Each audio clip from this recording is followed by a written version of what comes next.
Lolit Solis, labis ang pagiging grateful kay Bel Mariano. Ibinahagi ni Lolit Solis, isang veteranong kolumnista, na sobrang curious siyang makilala at makausap ang kapamilya star na si Bel Mariano balang araw.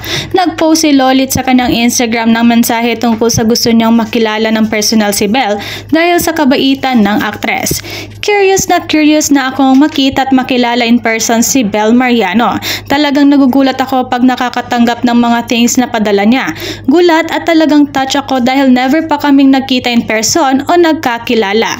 I feel so grateful sa pagiging sweet at thoughtful niya at talagang gustong-gusto ko siyang makilala. In awe at very grateful ako sa sweetness niya. Thank you, Bel, sa sweetness mo. It is really unforgettable for me na meron isang star like you who always remember. Promise. I owe you one. Just a text away kung meron akong pwedeng gawin for you. Promise. Sa ad ni Lolit. Kapatid ni Barbie Forteza, may makahulugang post sa gitna ng breakup ng aktres at ni Jack Roberto. Nag-social media ang kapatid ni Barbie Forteza at nag-post ng makabuluhang mensahe para sa aktres. Sinabi ni Gabriel Varneza na gusto lang niyang maging masaya ang kanyang kapatid na nag-post ng natatawang larawan ni Barbie. Gusto ko, happy ka, say ng kapatid ni Barbie. Tumawa naman ang sinagot ni Barbie. Matatanda ang kinumpirma ni Barbie Forteza breakup nila ng kapuso actor na si Jack Roberto na ginulantang ang online.